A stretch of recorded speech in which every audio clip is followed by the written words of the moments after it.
Good afternoon. Here's a good one for you from the Daily Mail. The glare of car headlights could be a risk for heart conditions as ever more vehicles use dazzling LED beams. Must be true because it's in a newspaper, like the fact that there's a big cat down there, because all that was in the newspapers last week, wasn't it? All over the newspapers, and that was true. It was definitely a dog, so maybe this is true as well. Anyone who drives at night will know the terror of being suddenly blinded by powerful oncoming headlights, says the Daily Mail. Indeed, 90% of UK drivers complain that modern vehicle lights are particularly blinding. So, the news that the government is launching a review this month into dazzlingly bright headlamps may bring welcome relief to many. There's a lot of things that I'd like the government to review. Headlights, I know they're a problem. You know they're a problem. But we really don't need the government getting involved, do we? We could do with the government getting involved in doing other stuff, like, I don't know, not signing the World Health Organization's pandemic treaty. But that's really one for another day. Tackling the problem of these lights could do more than improve road safety, suggest researchers. It might also reduce our risk of conditions such as cardiovascular disease and headaches, particularly in middle-aged or older drivers. So, there you have it. The Daily Mail is linking headlights to cardiovascular problems in middle-aged people. Don't you say it. You'll get my channel deleted. I'm not saying it. You said it. That wasn't me. I didn't say that. You did. Wait for the comments at the end. Anyway, the move follows a campaign by the RAC and the anti-dazzle group Lightaware. I'm learning as well as you. There's an anti-dazzle group called Lightaware. Why am I seeing like a disco in the 70s? But they definitely wouldn't wear tinsel, would they? And sequins. They probably wouldn't wear this. Do you think if you're a member of the anti-dazzle group, you like only wear black and grey? In a recent RAC poll of 2,000 drivers, 85% said that headlight glare is getting worse. Official figures show bright headlights were a contributory factor in an average of 280 collisions on UK roads every year since 2013. The RAC blames the introduction of more powerful LED lights and the growing popularity of four-wheel drive and SUV models, which sit higher on the road with lights that shine directly into drivers' eyes. LED lamps also trick the brain into seeing them as brighter than they are, thanks to the perceptual phenomenon, contrast brightness, according to a study in the Journal of Passenger Cars Mechanical Systems. Where do they find these like publications and these organisations? Lightaware and the Journal of Passenger Cars. I've never heard of them. When motorists were placed in front of equally powerful LED and traditional headlamps, the LED group complained the lights were more blinding. There used to be a chap that commented on my YouTube videos, and his YouTube username was LEDs cause lasting eye damage. I wonder if he's around and will comment, because I always used to see his name coming up as a comment on my video, and I'd be like, oh, maybe he's onto something. And maybe he is.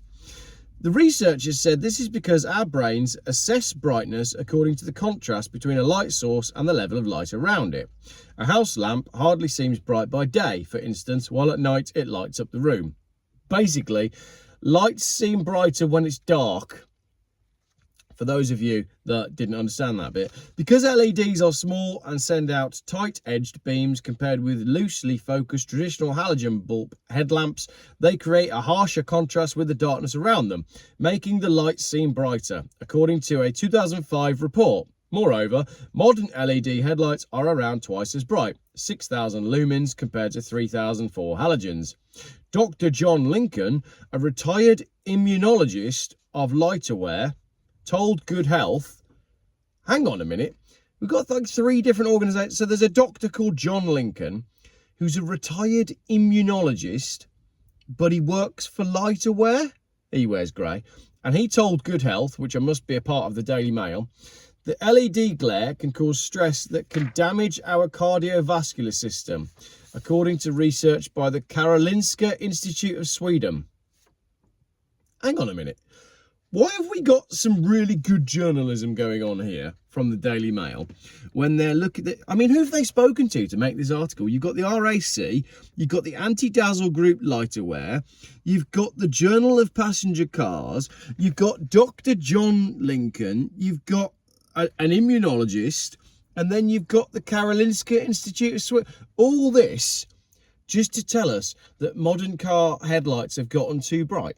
It's almost like there's an ulterior motive. So let's wait for the final comment before we get onto that one. They found, the Karolinska Institute in Sweden, that glaring headlights could trigger worrying changes even in young, healthy people. I wonder if there's anything else that's triggered worrying changes in young, healthy people. I can't think of anything. No, totally drawing a blank.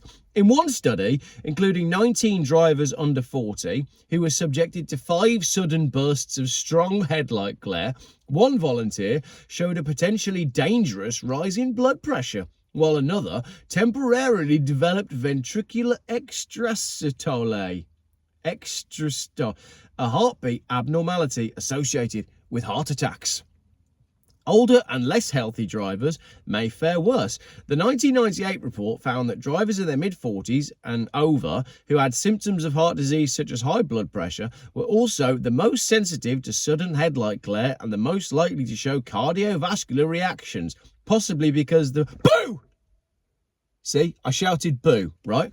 And all those of you, you probably unsubscribed at that point, but my point is, it doesn't matter, does it? It doesn't matter whether it's headlights or anything. But if you're doing a study and you're using people in their mid-40s and over who have symptoms of heart disease, you're going to, like anything, shouting boo in the middle of a YouTube video. There you go. How many people have watched this video? 5,000?